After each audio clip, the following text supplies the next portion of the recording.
ಈ 2026ರಲ್ಲಿ ನಡೆಯುತ್ತಿರುವ ಈ ವರ್ಷದ ಎರಡನೇ ಸೂರ್ಯಗ್ರಹಣ ಇದಾಗಿದ್ದು ಅತ್ಯಂತ ಪ್ರಭಾವಶಾಲಿ ಹಾಗೂ ಭಯಂಕರ ಗ್ರಹಣವಾಗಿರಲಿದೆ. ಹಿಂದೂ ಧರ್ಮಶಾಸ್ತ್ರಗಳಲ್ಲಿ ಗ್ರಹಣಕ್ಕೆ ತನ್ನದೇ ಆದ ವಿಶೇಷ ಸ್ಥಾನವಿದೆ.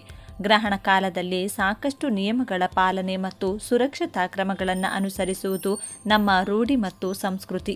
ಹಿಂದೂ ಪಂಚಾಂಗದ ಪ್ರಕಾರ ಸೂರ್ಯಗ್ರಹಣವು ನಮ್ಮ ಕರ್ನಾಟಕದಲ್ಲಿ ಯಾವ ದಿನಾಂಕದಂದು ಸಂಭವಿಸುತ್ತದೆ? ಸೂರ್ಯಗ್ರಹಣ ಸಂದರ್ಭದಲ್ಲಿ ಗರ್ಭಿಣಿ ಇರುವ ಮಹಿಳೆಯರು ಅಗತ್ಯವಾಗಿ ತೆಗೆದುಕೊಳ್ಳಲೇಬೇಕಾದ ಮುನ್ನೆಚ್ಚರಿಕೆಯ ಕ್ರಮಗಳು ಏನೇನು? ಸೂರ್ಯಗ್ರಹಣದಿಂದಾಗಿ ಯಾವ ರಾಶಿಗಳ ಮೇಲೆ ಯಾವ ಪ್ರಭಾವ ಬೀರಲಿದೆ? ಕರ್ನಾಟಕದಲ್ಲಿ ಸೂರ್ಯಗ್ರಹಣ ನಡೆಯುವ ಸಮಯ ಯಾವಾಗ? ಈ ಸೂರ್ಯಗ್ರಹಣವು 2026ರ ಎರಡನೇ ಸೂರ್ಯಗ್ರಹಣ ಇದಾಗಿದ್ದು ಇದೊಂದು ಭೌಗೋಳಿಕ ಕೌತುಕ ಘಟನೆಯಾಗಿದೆ. ಬನ್ನಿ, ನೀವು ಕೂಡ ಗ್ರಹಣ ಮತ್ತು ದೇವರ ಮೇಲೆ ನಂಬಿಕೆ ಉಳ್ಳವರಾಗಿದ್ದರೆ ತಪ್ಪದೆ ಈ ವಿಡಿಯೋಗೆ ಈಗಲೇ ಒಂದು ಲೈಕ್ ಮಾಡಿ ಹಾಗೂ ಸೂರ್ಯಗ್ರಹಣದ ಸಂಪೂರ್ಣ ಮಾಹಿತಿ ತಿಳಿದುಕೊಳ್ಳಲು ವಿಡಿಯೋವನ್ನು ಕೊನೆವರೆಗೂ ನೋಡಿ. 2026ರ ವರ್ಷವು ಆಕಾಶದಲ್ಲಿ ಅದ್ಭುತ ಚಮತ್ಕಾರಗಳಿಗೆ ಸಾಕ್ಷಿಯಾಗಲಿದೆ. ಈ ವರ್ಷದ ಅತ್ಯಂತ ಪ್ರಮುಖ ಖಗೋಳ ವಿದ್ಯಮಾನಗಳಲ್ಲಿ ಒಂದಾದ ಎರಡನೇ ಸೂರ್ಯಗ್ರಹಣ ಶೀಘ್ರದಲ್ಲೇ ಸಂಭವಿಸಲಿದೆ. ಈ ಗ್ರಹಣವು ಯಾವಾಗ ನಡೆಯುತ್ತದೆ? ಭಾರತದಲ್ಲಿ ಇದರ ಸಮಯವೇನು? ಯಾವ ರಾಶಿಯವರಿಗೆ ಇದು ಅದೃಷ್ಟ ತರಲಿದೆ? ಗರ್ಭಿಣಿ ಮಹಿಳೆಯರು ಯಾವ ತಪ್ಪುಗಳನ್ನು ಮಾಡಬಾರದು?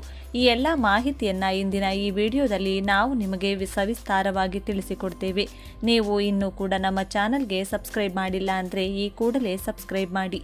ಗ್ರಹಣದ ವಿಷಯ ಬಂದಾಗ ಸೂತಕ ಕಾಲ ಬಹಳ ಮುಖ್ಯ.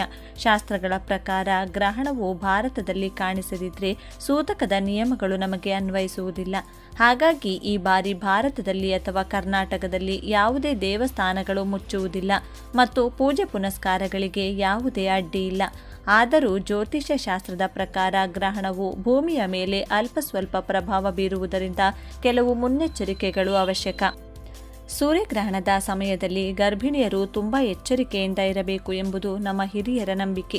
ಭಾರತದಲ್ಲಿ ಗ್ರಹಣ ಕಾಣಿಸದಿದ್ದರೂ ನಿಮ್ಮ ಮನಸ್ಸಿನ ಶಾಂತಿಗಾಗಿ ಈ ಕ್ರಮಗಳನ್ನು ಅನುಸರಿಸಬಹುದು. ಹೊರಗೆ ಬರಬೇಡಿ. ಗ್ರಹಣದ ಕಿರಣಗಳು ನೇರವಾಗಿ ತಾಗದಂತೆ ಮನೆಯೊಳಗೆ ಇರುವುದು ಒಳ್ಳೆಯದು.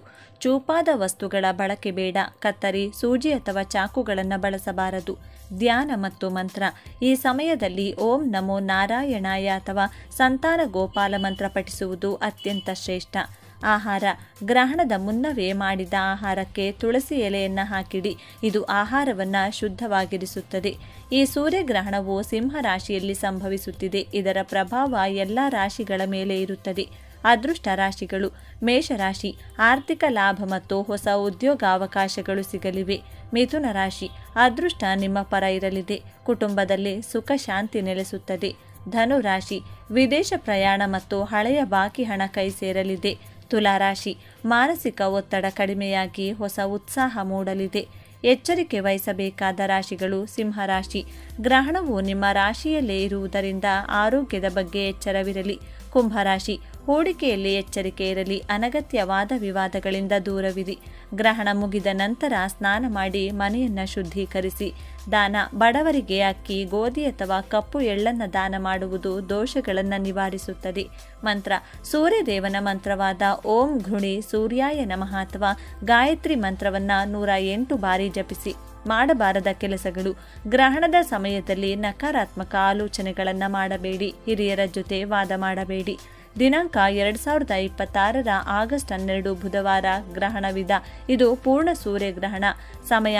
ಈ ಗ್ರಹಣವು ರಾತ್ರಿಯ ಸಮಯದಲ್ಲಿ ಸಂಭವಿಸುತ್ತದೆ.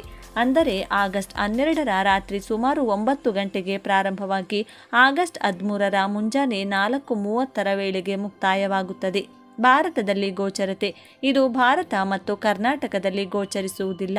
ಇದು ಪ್ರಮುಖವಾಗಿ ಗ್ರೀನ್ಲ್ಯಾಂಡ್, ಐಸ್ಲ್ಯಾಂಡ್ ಮತ್ತು ಸ್ಪೇನ್ ದೇಶಗಳಲ್ಲಿ ಸ್ಪಷ್ಟವಾಗಿ ಕಾಣಿಸುತ್ತದೆ. ನೋಡಿದ್ರಲ್ಲ ವೀಕ್ಷಕರೇ, 2026ರ ಎರಡನೇ ಸೂರ್ಯಗ್ರಹಣದ ಸಂಪೂರ್ಣ ಮಾಹಿತಿ ಇದು. ಈ ಮಾಹಿತಿ ನಿಮಗೆ ಉಪಯುಕ್ತವಾಗಿದ್ದರೆ ವಿಡಿಯೋವನ್ನು ಲೈಕ್ ಮಾಡಿ ಮತ್ತು ನಿಮ್ಮ ಆತ್ಮೀಯರೊಂದಿಗೆ ಹಂಚಿಕೊಳ್ಳಿ. ಇಂತಹ ಜ್ಯೋತಿಷ್ಯ ಮತ್ತು ಖಗೋಳ ಮಾಹಿತಿಗಾಗಿ ನಮ್ಮ ಚಾನೆಲ್ ನೋಡ್ತಾ ಇರಿ. ಧನ್ಯವಾದಗಳು.